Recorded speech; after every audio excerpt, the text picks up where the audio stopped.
નમસ્કાર ખેડૂત મિત્રો, આજે આપણે આ મરચીના લગભગ 21 દિવસ થઈ ગયા ને હવે આપણે ખાતર નાખવાનું છે ને મરચીના 5 એવા મહત્ત્વના ખાતરો છે એના વિશે આજે આપણે વાત કરવાની છે। આપણે શેડ્યુલ બનાવ્યો તો એ આપણે એક બુકમાં લખી લીધો ને હવે આપણે તમારી સાથે શેર કરવાના છે। આ 5 ખાતર મહત્ત્વના છે ને વિડીયોમાં છેલ્લે સુધી બન્યા રહેજો। 5મું ખાતર સૌથી મહત્ત્વનું એમાંનું પહેલું ખાતર છે NPK એટલે કે 12-32 હોળ, જેમાં નાઇટ્રોજન, ફોસ્ફરસ અને પોટાશ આવે। નાઇટ્રોજન 12%, ફોસ્ફરસ 32% અને પોટાશ 16% આવે એમાં NPKમાં। એ મરચી અટાણે લગભગ તમે જુઓ 20 થી 21 દિવસની થઈ ગઈ, નવી શાખા પણ ફૂટે છે આમાં।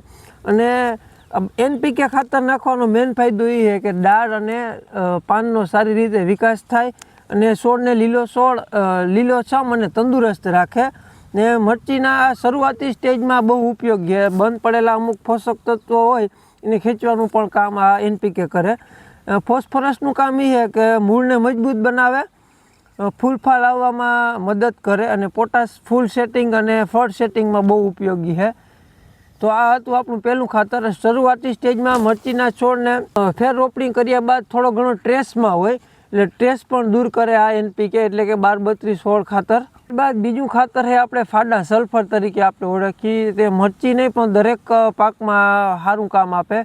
ફાડા સલ્ફરનું મેઇન કામ એ છે કે જમીનને pH ઘટાડવામાં બહુ ઉપયોગી થાય। ખાસ કરીને સારવાળી જમીન હોય એમાં ફાડા સલ્ફર ખૂબ જ ઉપયોગી સાબિત થતા હોય। સારવાળી ને જે જમીનમાં વધુ સમય સુધી ભેજ રહેતો હોય, ભેજ ઓછું કરવામાં ફાડા સલ્ફર વધારે કામ આપતા હોય ને ફાડા સલ્ફર છોડમાં હરિતદ્રવ્ય એટલે ક્લોરોફ્લોરિન વધારવામાં મદદ કરે અને જેથી છોડ તંદુરસ્ત। ફાડા સલ્ફર નાખવાનો માપ છે 1 એકર દીઠ 15 થી 20 કિલો ને ફાડા સલ્ફર નાખ્યા બાદ એક વસ્તુનું ખાસ ધ્યાન રાખવું કે જમીનમાં ભેજ હોવો જોઈએ એટલે ખાતરને સારી રીતે ભળી જાય।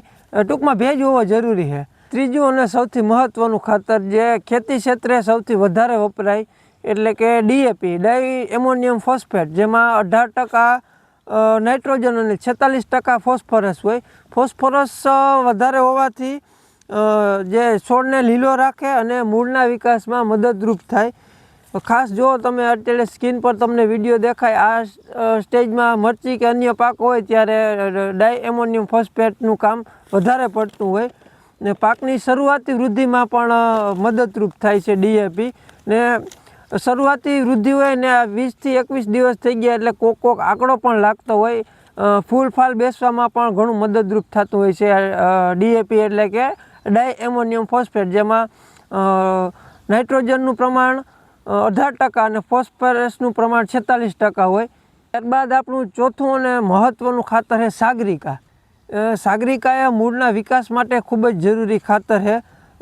છોડના મૂળને વધુ ફેલાવે અને જો મૂળ મજબૂત હોય તો જ છોડ તંદુરસ્ત અને વિકાસ કરી શકે, આપણે આપણું પર્સનલ એવું માનવું છે। જમીનમાંથી પોષક તત્વો ખેંચવાનું કામ પણ આ સાગરિકા ખૂબ સારી રીતે કરે અને પાણી શોષણ કરવાની શક્તિ પણ એને સંગ્રહિત કરી અને મૂળ સુધી પહોંચાડવાની શક્તિ પણ સાગરિકામાં સારી હોય, આપણે એમ કહી શકીએ।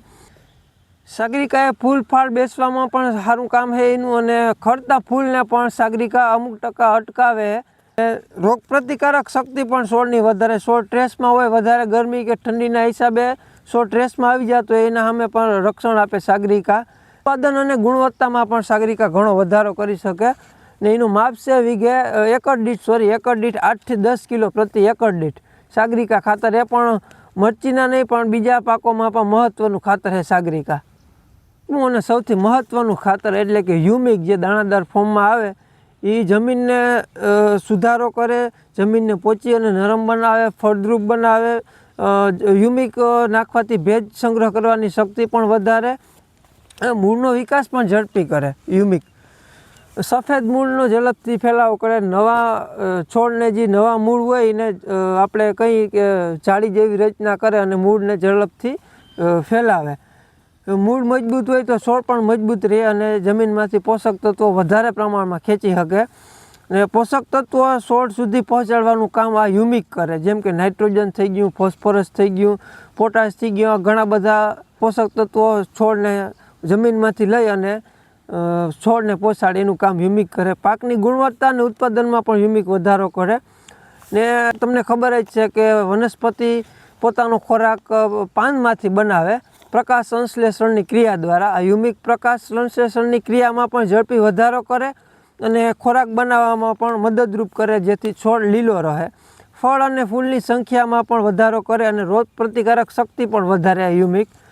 ને આનું માપ છે 1 એકરમાં 4 થી 8 કિલો નાખવાનું. ને ખેડૂત મિત્રો, આ વિડીયો તમને આપણી કાલી ગેલી ભાષામાં આપણે માહિતી દીધી, દેશી ભાષામાં. જો સારો લાગ્યો હોય તો લાઇક, કોમેન્ટ અને સબસ્ક્રાઈબ જરૂરથી કરી દેજો. અને આવા નવા ખેતીલાયક વિડીયો જોવા માટે અમારી સાથે જોડાયેલા રહો અને ચેનલને સબસ્ક્રાઈબ કરી દેજો. આભાર.